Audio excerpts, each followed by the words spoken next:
प्रभु यीशु मसीह के मधुर और जलाली नाम में आज दिनांक 15 अक्टूबर दिन शनिवार को हम आप सब श्रोताओं का हार्दिक स्वागत करते हैं। आज के दिन के लिए वचन जो कि लिया गया है मत्ती रचित सुसमाचार उसका 5 अध्याय उसका पहला पद। वचन इस प्रकार से कहता है, वह इस भीड़ को देखकर पहाड़ पर चढ़ गया और जब बैठ गया तो उसके चेले उसके पास आए। प्रभु में प्रिय लोगों, हमारे प्रभु यीशु मसीह ने पहाड़ पर चढ़ के हमारे लिए एक बड़ी मिसाल कायम की है। कई बार इस बातों को हम समझ नहीं पाते। आप इस बात को ऐसे समझिए कि एक सेना का जनरल या फिर एक सेना का मुखिया अपने सेना की अगुवाई कैसे करता है।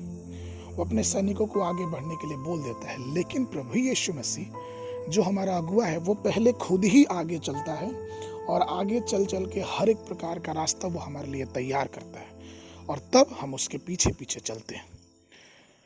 यह केवल इसलिए है कि परमेश्वर चाहता है कि हम अपने जीवन में दिन प्रतिदिन आगे की तरफ बढ़ते जाएं। हम स्वर्गीय आशीषों के महा अनुभव में और भी अपने आप को आगे की तरफ बढ़ाते जाएं। इसलिए तो वचन कहता है कि वो हमारे लिए गरीब बना कि हम अमीर हो जाएं, वो हमारे लिए गिराया गया कि हम उठाए जाएं। और इसलिए प्रभु यीशु मसीह ने एक पद चिन्ह छोड़ा हम और आपके लिए कि हम हमेशा ही अपने जीवन में ऊंचाई को पाते जाएं। मत्ती रचित सुसमाचार उसके 9 के 36 वचन कहता है कि जब उसने भीड़ को देखा तो उन लोगों को उस पे तरस आया क्योंकि वे उन भेड़ों की नाई जिनका कोई रखवाला ना हो व्याकुल और भटके हुए से थे। आज भी ऐसी ही बहुत सारी भीड़ है जो अपना जीवन बिना किसी लक्ष्य के, बिना किसी उद्देश्य के बिता रही है। वे शौक से अपना जीवन बस बिताते रह रहे हैं।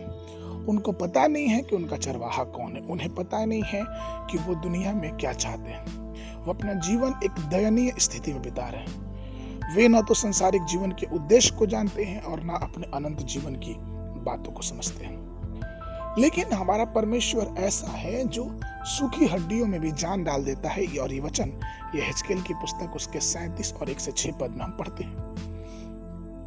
हमारे और आपके भी जीवन में परमेश्वर का वचन प्रत्येक क्षण कार्य करने के लिए तैयार है। लेकिन क्या हम उस पहाड़ पे चढ़ने के लिए तैयार हैं? अर्थात क्या हम अपने जीवन को स्वर्गीय बातों की तरफ लगाने के लिए तैयार हैं? क्योंकि अगर हम और आप अपनी बातों को, अपने जीवन को उस पहाड़ की ऊंचाई पे अर्थात स्वर्गीय आशीषों की तरफ नहीं लगाएंगे, तब तक हमें इन संसार की बातों से छुटकारा नहीं मिलेगा।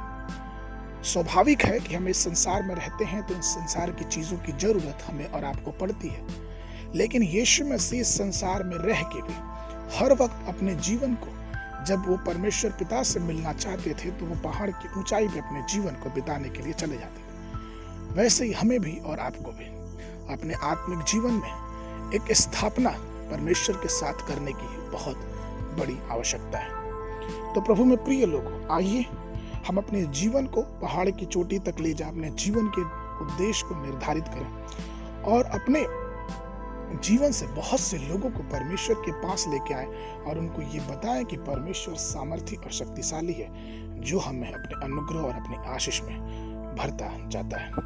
आज के मनन के लिए दानियल नबी की पुस्तक उसका 12 अध्याय 2 पद। और जो भूमि के नीचे सोए रहेंगे उनमें से बहुत से लोग जाग उठेंगे, कितने तो सदा के जीवन के लिए और कितने अपनी नामधराई और सदा तक अनंत घिनौने ठहरने के लिए। बाइबल अध्ययन के लिए सुबह के समय यशायाह नबी की पुस्तक उसका 45 और 46 अध्याय, संध्या के समय पहला थिस्सलुनीयों की पत्री उसका 3 अध्याय। परमेश्वर आप सबको आशीष देवे।